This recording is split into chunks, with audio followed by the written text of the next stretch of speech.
കാന്തപുരം ഉസ്താദ് ഒരു ചെറിയ ആളല്ലാന്ന് ഇപ്പോൾ ഒരുപാട് ആളുകൾക്ക് മനസ്സിലായിട്ടുണ്ടാവും.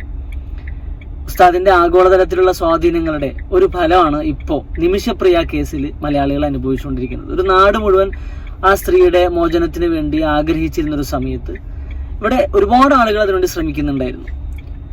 ഉമ്മൻചാണ്ടി സാറ് ശ്രമിച്ചിട്ടുണ്ട്, ഇപ്പോഴുള്ള സംസ്ഥാന സർക്കാർ ശ്രമിച്ചിട്ടുണ്ട്, കേന്ദ്ര സർക്കാർ ശ്രമിച്ചിട്ടുണ്ട്. പക്ഷേ ഈ കൊല്ലപ്പെട്ട യമനി പൗരന്റെ കുടുംബവുമായി സംസാരിക്കാൻ, അയാളുടെ ഗോത്രവുമായി, ഗോത്ര തലവന്മാരുമായി സംസാരിക്കാൻ, അവിടുത്തെ കോടതിയുമായി സംസാരിക്കാൻ, അവിടുത്തെ പ്രാദേശിക ദേശീയ സർക്കാരുകളുമായി സംസാരിക്കാൻ, ഇവരോടെല്ലാം ഒരുപോലെ ഒരു നെഗോഷിയേഷൻ സ്ഥാപിക്കുന്നതിലുള്ള പരിമിതിയാണ് പലപ്പോഴും സർക്കാർ സംവിധാനങ്ങൾക്ക് തന്നെ ഉണ്ടായത്. അതേപ്പറ്റി അവരുടെ പരിമിതികളെ പറ്റി സുപ്രീം കോടതിയിൽ കേന്ദ്ര സർക്കാർ തന്നെ ഒരു നിസ്സഹായാവസ്ഥ പോലെ കാര്യങ്ങൾ അവതരിപ്പിച്ചിരിക്കുന്ന ഒരു സമയത്താണ് ഉസ്താദിന്റെ സുഹൃത്തും ആഗോളതലത്തിൽ ഏറ്റവും പ്രശസ്തനായ സൂഫി പണ്ഡിതനുമായ ഷെയ്ഖ് ഹബീബ് ഉമറിന്റെ സഹായത്തോടുകൂടി ഇങ്ങനെയൊരു സംഭാഷണത്തിനുള്ള വഴിയൊരുക്കുന്നത്. അതുകൊണ്ട് വധശിക്ഷ കാത്ത് തൊട്ടടുത്ത ദിവസം തന്നെ ക്യാപിറ്റൽ പണിഷ്മെന്റ് നേരിടേണ്ട വല്ലാത്തൊരു ദുരവസ്ഥയിലെത്തിയ നിമിഷപ്രിയക്ക് ആ കേസിൽ ഇപ്പോൾ ആ ശിക്ഷാ നടപടികൾ തൽക്കാലത്തേക്ക് മരവിപ്പിക്കാനുള്ള ഒരു നീക്കം ഉണ്ടാവുകയാണ്. അത് ചെറിയ കാര്യമല്ല. ഇനി കൂടുതൽ സംസാരങ്ങളും സംഭാഷണങ്ങളും നടക്കും. കൂടുതൽ ആശാവഹമായ വാർത്തകൾ അവിടെ നിന്ന് വരുമെന്ന് തന്നെയാണ് പ്രതീക്ഷിക്കുന്നത്.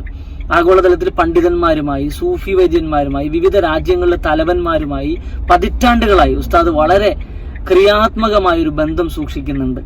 ഉസ്താദ് ഇന്ത്യയിൽ നിന്നുള്ള വിശിഷ്യ മുസ്ലിങ്ങളുടെ, ന്യൂനപക്ഷങ്ങളുടെ പ്രതിനിധിയായി അവിടെ ചെന്ന് നമ്മുടെ സംസ്കാരവും രാജ്യത്തിന്റെ താല്പര്യങ്ങളും ഒക്കെ കൃത്യമായി അവതരിപ്പിക്കാൻ ഉസ്താദിന് കഴിഞ്ഞിട്ടുണ്ട്. ഉസ്താദിന്റെ ആഗോളതലത്തിലെ ഏറ്റവും പ്രശസ്തമായ നിലപാട് എന്ന് പറഞ്ഞാൽ ഈ ISIS എന്ന് പറയുന്ന തീവ്രവാദ ഭീകര സംഘടന ലോകത്ത് ശക്തി ആർജിക്കുമ്പോൾ ഈജിപ്തിൽ നടന്നൊരു പണ്ഡിത സമ്മേളനത്തിൽ ഏറ്റവും ആദ്യം അവരെ ഡിനൗൺസ് ചെയ്യുന്നത്, അതിനെതിരെ ഫത്വ പുറപ്പെടുവിക്കുന്ന ഉസ്താദാണെന്നുള്ള. അങ്ങനെയാണ് ഉസ്താദ് ആഗോളതലത്തിൽ വലിയ ഒരു വിഭാഗം പണ്ഡിതരുടെ ശ്രദ്ധയും സൗഹൃദവും ക്ഷണിക്കുന്നത് തന്നെ.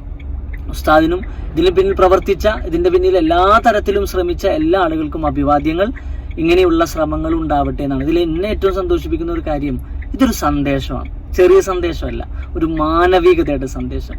കേരളത്തിൽ ഒരു മുസ്ലിം പണ്ഡിതൻ, ഇന്ത്യയുടെ ഗ്രാൻഡ് മുഫ്തി നിമിഷപ്രിയ എന്ന് പറയുന്ന ഒരു സ്ത്രീക്ക് വേണ്ടി ഇടപെടുകയാണ് വേറൊരു രാജ്യത്തെ ആളുകളുമായിട്ട്. അതിനൊരു പരിഹാരം ഉണ്ടാകുന്നു, ഇതിനൊരു റെസൊല്യൂഷൻ ഉണ്ടാകുന്നു എന്നുള്ള വാർത്തകൾ ഉണ്ടാവുകയാണ്. അത് ഒരുപാട് ആളുകൾക്ക് ഒരു പാഠമാണ്.